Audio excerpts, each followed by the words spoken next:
There is a transformation going on from 1924. So we see it that the transformation, like from the emerged from like the drama prophet to the leader.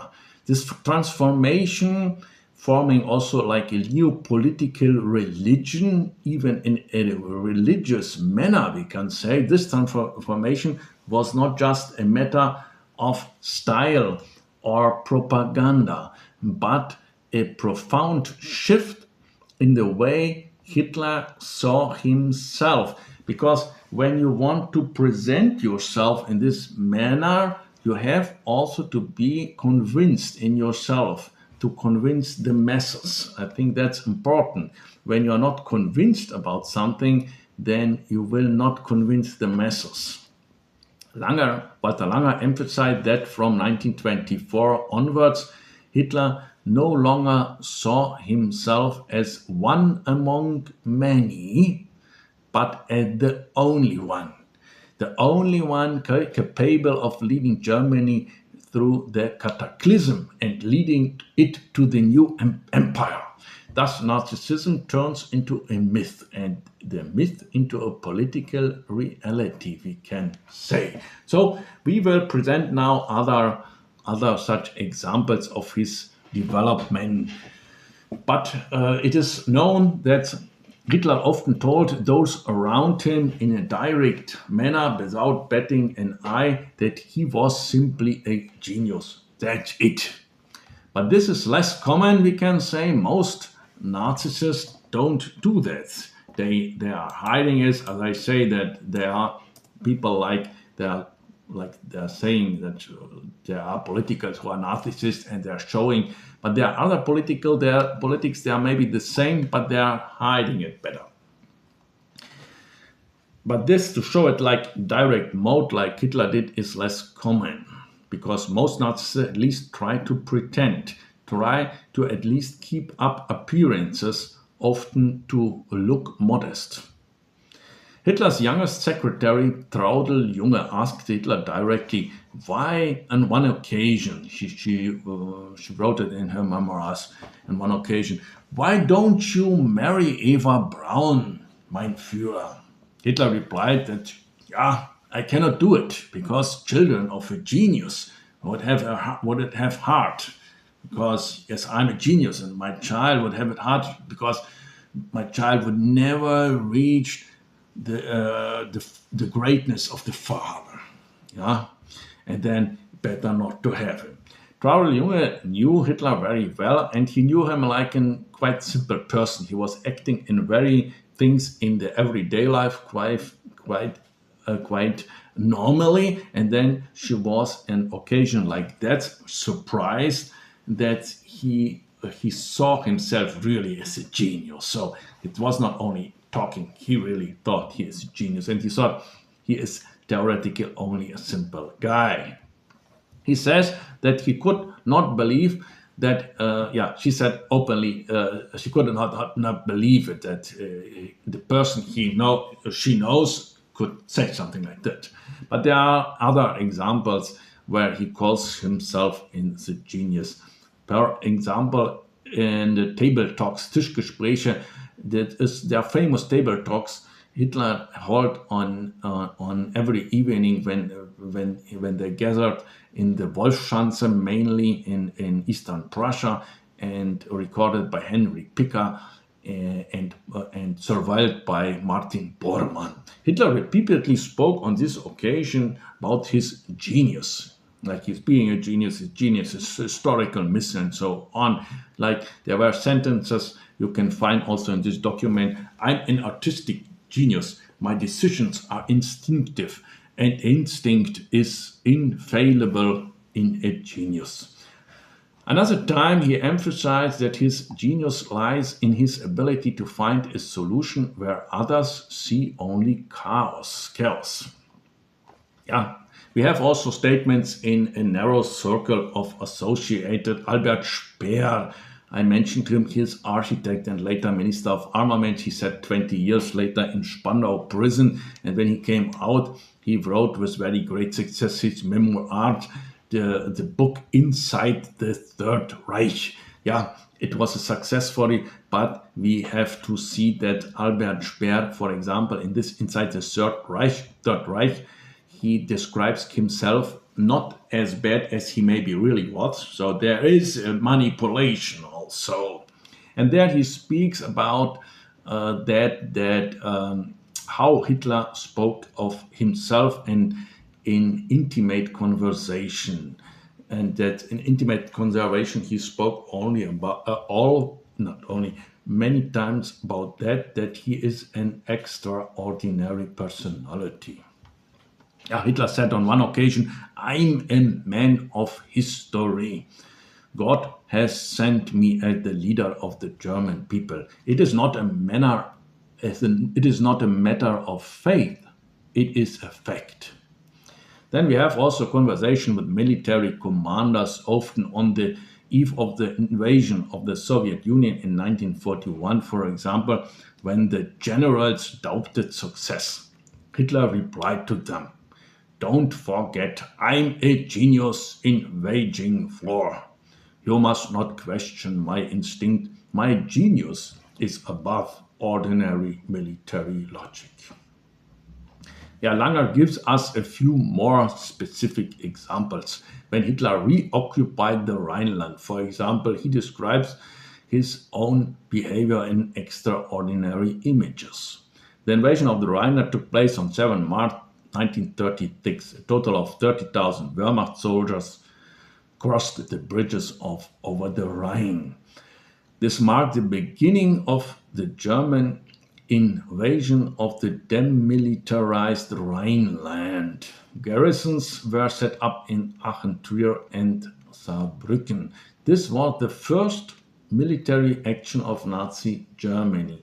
It was a very risky invasion because Germany didn't have the power in that time. Hitler commented on this very, very risky invasion: "I follow my course with the precision and certainty of a sleepwalker." It is interesting that in many languages, a sleepwalker or a madman is associated with a person who is far from reality, someone who dreams of unreal things. Yeah, that may be true in this case. Hitler wanted to reassure his very followers who doubted the wisdom of this action, because Hitler took a big risk taking the Rhineland. Everybody thought that if the French would occupy the Rhineland at that time, would in response come in, then the Germans would have had to retreat immediately in shame, because the military force of the German force in that time was very moderate, and it was not even enough to offer a moderate resistance. But this scenario didn't happen. The French did not intervene. Hitler's sleepwalking led him down many unknown paths, eventually leading him to the pinnacle of political success and power, a level he had never achieved before. Many stopped and asked, is this man sincere in his ambition, or is he a fraud? Yeah, surely was question of his past life. When we would see his past life living in Vienna on the streets in 1912, then we would see it's really strange what is happening.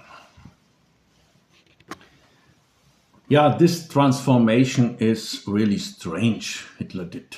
And yet all former colleagues with whom Langer came into contact as well as many foreign correspondents, are firmly convinced that Hitler really believed in his own greatness. Another case that shows again that Hitler really believed in his own greatness is, for example, the statement he allegedly made to the Austrian Chancellor Schuschnigg in Berchtesgaden in February 1938, a month before the Anschluss of Austria. That took place in a month later. Schuschnigg was under great pressure from Hitler because Schuschnigg wanted to make a plebiscite, like the people should vote for Austria or for the Anschluss, and Hitler Hitler didn't want to do this. He want to show Schuschnigg that it is finished. The Anschluss will take place if you want or not. You have to give in. It should be noted that Chancellor Schuschnigg opposed any interference in Austrian affairs and actually wanted to preserve Austrian independence, but he was unsuccessful. And it already seemed in this time, Schuschnigg knew that. He came to Berchtesgaden, and it happened similar with the President Haha, who were also under political pressure to sign the document for letting the Germans in the country. Yes, but there's a difference between Austria and the Czech Republic in this time, that in Austria, Hitler and the Nazis had support. They had quite high support, and that is a fact you can also see from the pictures. Hitler specifically said to Schuschnigg, "Do you know that you are standing before the greatest German of all time?" He said. This statement alone is a proof of Hitler's grandiose delusions. He really believed himself to be the greatest German of all time. Being also Hitler being from Austria, to make it just information. Another interesting example is a well-known source, Reichstag. He was the former head of state of Danzig. Danzig is a town in northern Poland which had a special status. It was not part of Germany, it was not part of Poland, like it was a special status Danzig, because after World War I, it was before part of Germany, but after World War I, they took it from Germany and made like a special status.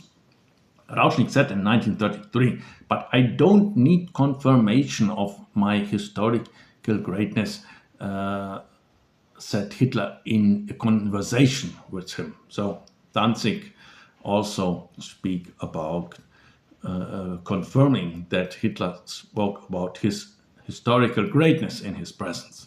And there's another guy, Gregor Strasser, a real competitor within the Nazi party. He was a strong man of the left side of the party until 1934. Then he get murdered with the Rimpuch, where Hitler, all his opponent from the who were dangerous to Adolf Hitler and to his position, get murdered in this great action.